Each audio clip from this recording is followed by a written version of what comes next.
Nah, di sini teman-teman kata Gus Arya, si Imaduddin sedang mengincar mobil Alphard yang mungkin hadiah bagi orang yang sedang mengobok-obok terkait daripada nasab Ba'alawi. Kamu hanya memikirkan diri sendiri, yang penting kamu itu pegang mobil Alphard, sudah dapat mobil Alphard, tanpa memikirkan umat, kerugian umat seperti apa, terpecah belahnya umat seperti apa, dari polemik ini adu dombanya seperti apa. Dulu si Arya ini pernah gabung di saat baru-baru viral di media sosial. Bahkan Gus Arya sendiri yang memviralkan si Imaduddin. Tetapi lama-kelamaan kata si Arya, ini ada yang gak beres ini teman-teman. Tujuan mereka ini ada yang gak beres. Bahkan mereka ini berjuang bukan lillahi ta'ala, tetapi ada keinginan-keinginan yang mungkin ingin mereka miliki, seperti halnya Alphard. Makanya si Arya di sini keluar.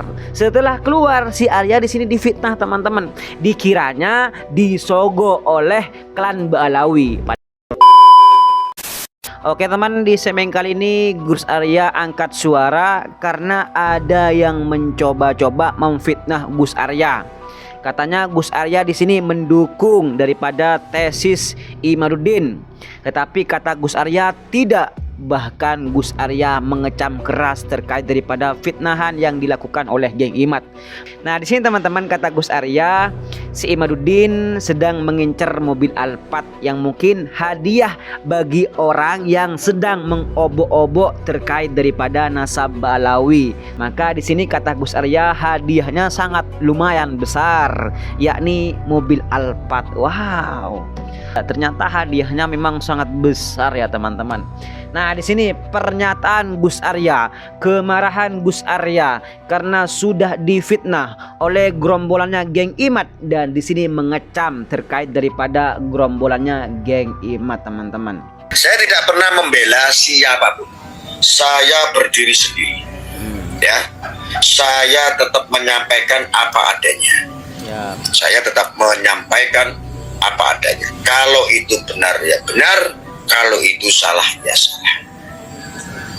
Ya, jadi biasanya kan kelompok-kelompoknya Imad ini suka neror orang yang nggak sejalan ya. Jangankan saya, Gus Baha yang begitu alim saja, betul, itu digradasi, diserang, dicaci maki, diintervensi, diintimidasi.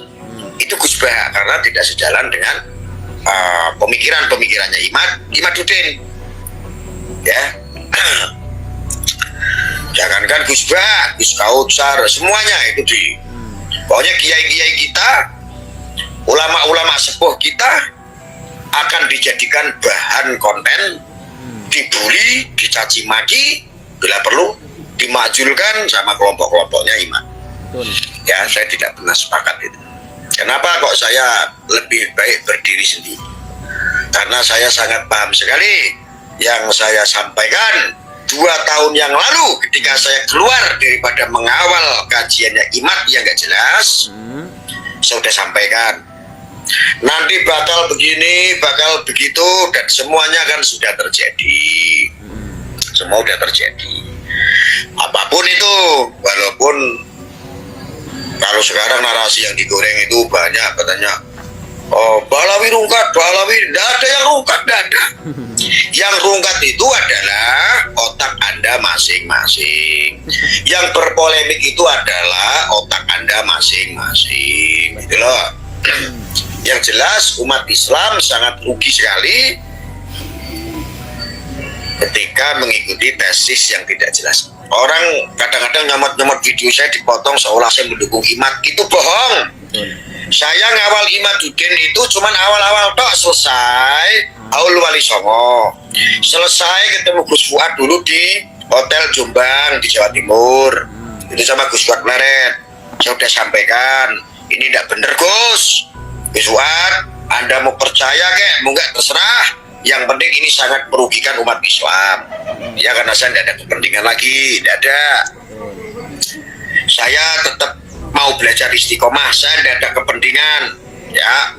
Lalu ketika ada orang, para mukimat ini, alias mukibnya Imad ngomong, Arya sekarang dibayar Ba'alawi, dapat duit segala macam nih, wallahi demi Allah, demi Rasulullah, kalau saya menerima uang besarnya Rp1.000 saja, saya ngomong menyuarakan kayak begini nih, dianggap saya membela Pahlawi atau saya memusuhi Imat karena dibayar Pahlawi. Wallahi demi Allah, kalau seandainya besarnya Rp1.000 saya pernah dapat duit dari urusan-urusan nasab ini, mudah-mudahan Allah akan habisi rezeki saya, keluarga saya, 7 keturunan. Wallah demi Allah ini. Mantap. Saya bilang ya. Jadi apapun itu saya tidak ada kepentingan. Saya menyuarakan ya. Saya melihat wah ini nggak bagus ini. Gitu.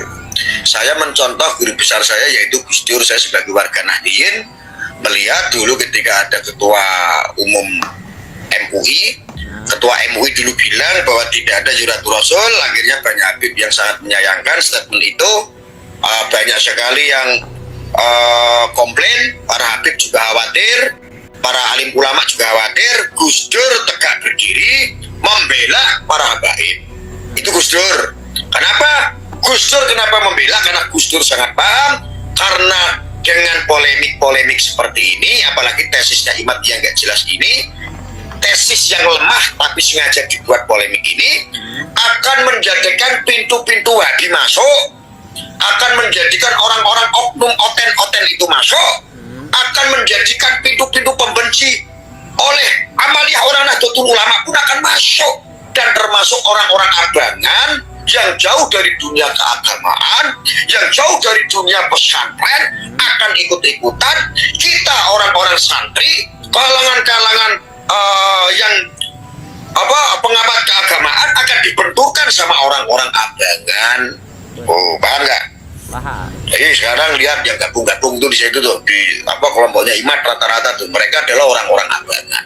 Rata-rata orang-orang abangan. Jadi saya aja kalau nggak percaya. Ya, mereka jauh dari dunia keagamaan. Mereka bukan kalangan santri. Mereka juga bukan nggak pinter-pinter banget. Saya tanya si ulama mana yang hafal Imat, nggak ada. Ulama kondang mana, ulama yang sepuh mana, ya nggak ada. Itu mereka adalah ya orang-orang anyaran, ustadz-ustadz anyaran, orang-orang yang ngaku pribumi anyaran, yang cari panggung, ya kan. Dan banyak sekali mereka sekarang ini cara untuk memecah belah itu seolah-olah mereka memetak-metakkan metode di zaman kolonial Belanda itu juga digoreng sekarang. Mereka nggak segan-segan mengaku sebagai pribumi dan menuduh saudaranya sendiri adalah bukan orang yang pribumi ketika tidak sepaham dengan otaknya Imam Ibn. Nah, ini fakta ini. Jadi mereka sosok pribumi, ya kan, yang lain bukan pribumi. Nah, seperti saya sendiri itu ya, saya itu orang yang lahir di kota tarimnya Indonesia, yaitu kota Wali, kota Demak saja difitnah bahwa saya itu adalah bukan orang Indonesia, bukan orang pribumi. Oh, kayak begitu tuh. Berani ngomong di depan saya, ya tak tempiling. Jadi saya minta maaf ini sama Imat. Saya minta maaf. Saya nggak ngawal, saya nggak benci sama ente. Cuman saya benci dengan perilaku ente yang membodohi umat. Tesis lemahmu dimunculkan untuk menjadikan sebuah polemik. Yang mendukungmu adalah kelompok-kelompok abangan, orang-orang oknum oten, kelompok-kelompok Salafi Wahabi, dan ini tidak bisa dimungkiri. Ya, tidak bisa dimungkiri, itu fakta itu. Dan itu sangat merugikan umat muslim, ya, terutama Nahdlatul Ulama yang sudah sukses kamu pecah belah. Ansor Banser pecah, NU pecah, terus Fatayat pecah, IPPNU pecah, semuanya pecah. Ono sing kono, ono sing rene. Biasa iki kayak Imaduddin sekarang itu kayak jadi nabi, lama-lama hebat udah. Padahal dulu itu tanpa kita. Kalau pertama kamu dulu tesisnya saya nggak sambut, nggak saya viralkan, ya kamu bukan jadi apa-apa. Cuman kamu itu salah. Kamu hanya memikirkan diri sendiri. Yang penting kamu itu pegang mobil Alphard, sudah dapat mobil Alphard, tanpa memikirkan umat, kerugian umat seperti apa, terpecah belahnya umat seperti apa, dari polemik ini adu dombanya seperti apa.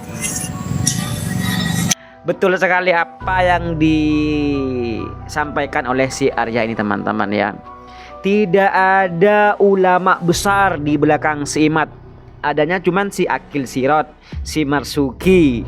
Ini ulama-ulama kelas bawah yang mendukung tesis si Imaduddin. Kalau ulama-ulama besar tidak ada yang sependapat dengan tesis si Imaduddin. Bahkan pengurus PBNU saja di sini mengeluarkan pernyataan menolak daripada pemikiran si Imaduddin. Akil Sirot bukan termasuk daripada pengurus PBNU dan Marzuki juga keluar daripada pengurus PBNU. Artinya dengan adanya dukungan dari Marzuki dan Akil Sirot itu bukan mewakili daripada pengurus PBNU. Pengurus PBNU yang asli di sini menolak daripada pemikiran si Imaduddin karena mereka semua paham bahwasanya si Imaduddin ini adalah salah satu oknum yang mengaku dirinya sebagai kiai, mengatasnamakan ulama Nusantara paling pribumi yang tujuannya hanya ingin memecah belah umat, memecah belah NU dan FPI. Sekarang betul-betul terbukti teman-teman, ulama Nusantara dan habaib betul-betul dibenturkan dan sekarang terjadilah perpecahan antara mereka. Tetapi yang rugi siapa? Yang rugi kita-kita ini teman-teman. Kita kadang orang awam percaya, bahkan yang lebih parahnya mendukung teman-teman tesis si Imaduddin. Padahal tujuan mereka kata si Arya ini tidak lain dan tidak bukan hanya untuk kepentingan pribadi. Makanya dapat mobil Alphard mungkin hadiah daripada mereka dari kemarin mengusik-ngusik daripada nasabah Alawi teman-teman. Wow, luar biasa ya teman-teman. Dulu si Arya ini pernah gabung di saat si Imad ini pertama kali muncul atau baru-baru viral di media sosial. Bahkan Gus Arya sendiri yang memviralkan si Imaduddin. Tetapi lama-kelamaan kata si Arya ini ada yang gak beres ini teman-teman. Tujuan mereka ini ada yang gak beres. Bahkan mereka ini berjuang bukan lillahi ta'ala, tetapi ada keinginan-keinginan yang mungkin ingin mereka miliki seperti halnya Alphard. Makanya si Arya di sini keluar. Setelah keluar si Arya di sini difitnah teman-teman. Dikiranya disogok oleh klan Ba'alawi. Padahal Gus Arya di sini menyatakan bahkan bersumpah kalau misalkan Gus Arya diberi uang oleh Ba'alawi 1000 peser pun, maka saya di sini bersumpah dan meminta kepada Allah agar rezekinya dihanguskan. Nah ini teman-teman, saya lebih percaya si Arya daripada si Imaduddin dan si Fuad Peleren. Gus Arya dulu sangat garang, sangat keras, sangat berani, tetapi kepada oknum-oknum tertentu, tidak semuanya. Beda dengan si Imaduddin, gara-gara ada satu oknum yang disikat semua golongan teman-teman. Yang disikat semua golongan, diadu domba, dipecah belah. Banyak sekarang penyusup-penyusup yang sudah masuk dalam tubuh NU, sehingga NU saat ini sudah mulai terpecah belah. Antara Ansor Banser sudah mulai terpecah belah. Di saat ada bagian daripada orang NU, bagian daripada Ansor Banser membela habaib, mereka serang habis-habisan dengan dalih mereka tidak pribumi, tidak Nusantara. Buktinya mereka masih membela orang Yaman yang bukan ahli pribumi, bukan dari pribumi. Itu teman-teman yang selalu jadi senjata oleh geng Imad. Maka dari itu kita harus betul-betul berjuang melawan daripada geng Imad. Takbir, Allahu Akbar.